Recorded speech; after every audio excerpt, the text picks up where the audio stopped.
जागे भाग गुलाल के जिसने मृदु चुंबन दे डाले श्री कृष्ण के गाल पे। नमो नमः। તમારા બધાનું સ્વાગત કરું છું આધ્યાત્મિક મહાશક્તિમાં।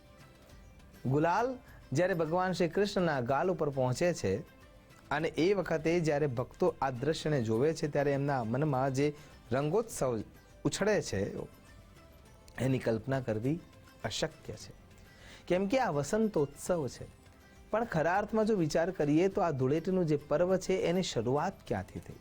શરૂઆત પણ ભગવાન શ્રી કૃષ્ણના ભક્તના પ્રેમ લક્ષણા ભક્તિના વિજયથી જ થઈ રહી છે। એટલે કે ભગવાન શ્રીમન નારાયણના જે પરમ ભક્ત છે પ્રહલાદજી, દુર્દાંત એવા એ રાક્ષસ હિરણ્ય કશ્યપુનો જે ત્રાસ હતો એ ત્રાસને જ્યારે ભગવાને નાશ કર્યો, प्रबल प्रेम के पाले पड़कर प्रभु को नियम बदलते देखा, अपना मान भले टल जाए भक्त का मान न टलते देखा। એટલે કે ભગવાન એ થાંભલામાંથી જન્મ્યા પોતાના ભક્તના પ્રેમને સિદ્ધ કરવા માટે અને એ દૈત્યનો નાશ કર્યો। ત્યારે જેટલા પણ વ્યક્તિઓ એ દુર્દાંત રાક્ષસના વૃત્તિથી દબાયેલા હતા એ બધાએ બીજા દિવસે ખૂબ જ આનંદથી રંગો ઉછાળ્યા, એકબીજા ઉપર ગુલાલ ઉછાળ્યા, અબીલ ઉડાવ્યા અને એના સાથે સાથે ઔષધીય જે પ્રાકૃતિક રંગો હતા એ એકબીજા ઉપર છાંટ્યા અને આ પ્રસંગને આનંદમાં ઉજવ્યો। કહેવાનો અહીંયા તાત્પર્ય એ છે કે આપણે પણ એ વિચાર કરવો જોઈએ કે ખરા અર્થમાં જે આપણા ઈશ્વરીય તત્વોએ આ રંગોનો ઉપયોગ ક્યાં કર્યો? જ્યારે રાધાજી સાથે ભગવાન રમણ કરી રહ્યા છે ત્યારે પણ રંગોત્સવ થાય છે, પણ એના અંદર એ ઉપયોગ શું કરી રહ્યા છે? આપણા ભજનો છે, આપણા કીર્તનો છે, આપણા શ્લોક છે, આપણા ઋતુકાળનો જે પરિચય છે એ બધા જ આપણને સ્પષ્ટ રૂપે સમજાવે છે કે એ પ્રાકૃતિક કુદરતી જે રંગો આપનાર તત્વો છે એના થકી એ લોકો હોળી અથવા ધૂળેટી રમ્યા હતા। અને એ રીતે જ્યારે તમે દ્રષ્ટિ કરો છો તો અબીલે આયુષ્યો વૃદ્ધિ, આયુષ્યની વૃદ્ધિ કરવી છે એ વ્યક્તિએ શ્વેત રંગને પોતાના નજીક રાખવો જોઈએ। એટલા માટે દવાખાનામાં જેટલા પણ ડૉક્ટર્સ છે એમના કપડાનો રંગ શ્વેત હોય છે, ત્યાં જે પાથરેલી બેડશીટ છે એનો રંગ પણ શ્વેત છે। એના પાછળનું કારણ એ છે કે એ સામેવાળા વ્યક્તિના ચિત્તને શાંત કરનારો રંગ છે અને આયુષ્યની અભિવૃદ્ધિ કરનારો રંગ છે। જ્યારે તમે ચોખાનું દ્રાવણ પીવો છો એ પણ શ્વેત રંગનું છે, દૂધ છે એ પણ શ્વેત રંગનું છે, દધી છે એટલે કે દહીં છે એ પણ શ્વેત રંગનું છે। તો જે પદાર્થો સફેદ રંગના છે એ પણ તમારા માટે ઉપયોગી થઈ જાય છે। એનાથી આગળ જઈએ, અબીલે આયુષ્યો વૃદ્ધિ ગુલાલે પ્રીતિ વર્ધનમ। પરિવારમાં, સમાજમાં દરેક જગ્યાએ સ્નેહી બંધુ બાંધવો, શિરસ્થ અથવા શિખરસ્થ વ્યક્તિઓ સાથે જો પરસ્પર પ્રીતિ લાવવી છે તો એ ગુલાલ તમને પ્રીતિ અપાવનાર બની શકશે।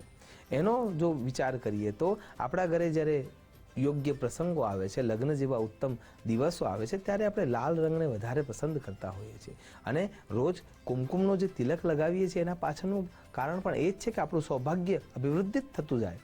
આપણા ઘરમાં એ જે લાલિશતા છે એ લાલાશપણું આપણા શરીરમાં ઉતરતું જાય, આપણા પરિવારમાં ઉતરતું જાય। સવિતા સૂર્યનારાયણને જ્યારે તમે જુઓ છો ત્યારે પ્રભાતનો સમય અને સાંજનો સમય પણ એ લાલાશ એટલે કે ઉષા અને સંધ્યાનો સમય, આ બંને સમય આપણને એ લાલ રંગ આપણા શરીર માટે જરૂરી છે। એટલા માટે અબીલે આયુષ્યો વૃદ્ધિ ગુલાલે પ્રીતિ વર્ધનમ, જે તમારા શરીરના અંદર જે હોર્મોન્સ બેલેન્સ કરવાનું કામ કરે છે, જેને આનંદ આપવાનું કામ કરે છે, એ તમામ આ રંગોના આધારે જોડાયેલું છે।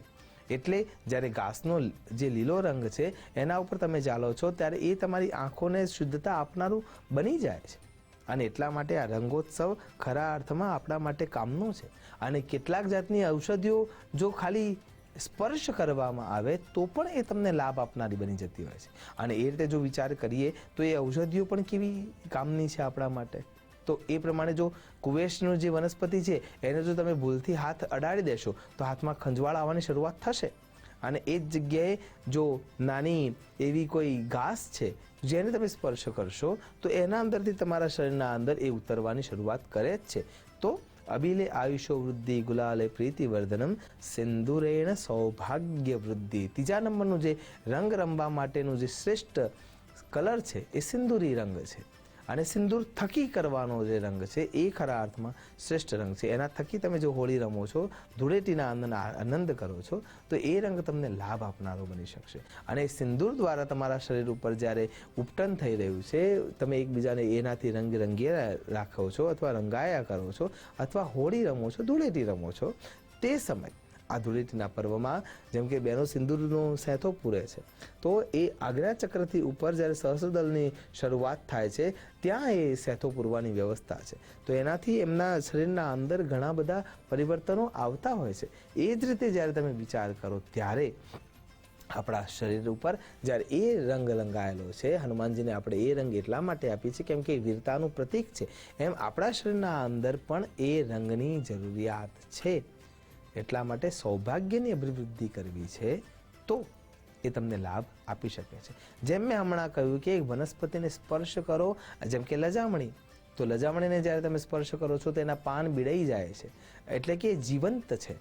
તો એના અંદરથી મળતા જે દ્રવ્યો છે, એટલે કે પ્રકૃતિના માધ્યમથી જે કુદરતી રંગો તમને મળે છે એ તમને લાભ આપનારા છે જ, કેમ કે આપણે પણ કુદરતી રીતે દરેક વસ્તુને એબ્ઝોર્બ્સ કરીએ છીએ અને એટલા માટે જ આપણે આ રંગોનો ઉપયોગ કરીશું. અને એ રીતે હલિદ્રામ ધનવર્ધકમ, કયું ધન? શરીર સુખ છે, એ સૌથી મોટું ધન છે. શરીર માધ્યમ ખલુ ધર્મ સાધનમ, અને એના માટે આ હળદરનો જે ઉપટન છે, હળદરનું જે લેપન છે, હળદર છે, એનાથી ધૂળેટીનો પ્રસંગ ઉજવવો જોઈએ. તો આ મુખ્ય આ 4 ક્રિયાઓ જે રંગ સાથે જોડાયેલી છે એમાં આપણે આનંદ કરવો જોઈએ. અને જે કુદરતી રેઇનબોઝ કલર છે, સપ્તરંગ છે, જે મેઘધનુષ્યના રંગો છે, એ રંગો જે કુદરતમાંથી મળે છે એના થકી આપણે ધૂળેટી ઉજવવી જોઈએ. અને એ રીતે જો ધૂળેટી ઉજવશો તો અવશ્ય એ ધૂળેટીના રંગો થકી આપણા શરીરને લાભ મળશે અને આસપાસના વ્યક્તિઓને પણ લાભ મળશે. કેમિકલનો ઉપયોગ કરશો તો આંખમાં, નાકમાં, મુખમાં જો એ જશે તો એના થકી કેટલીય પ્રકારની એલર્જી અને ચામડીના રોગો થવાની શક્યતા વધતી જશે. અને એ જ જગ્યાએ આ કુદરતી દ્વારા મળેલી જે વસ્તુઓ છે, વનસ્પતિઓ છે, એનો ઉપયોગ કરીને જો હોળી કે ધૂળેટીનો આનંદ લેશો તો તમે એનો લાભ લઈ શકશો.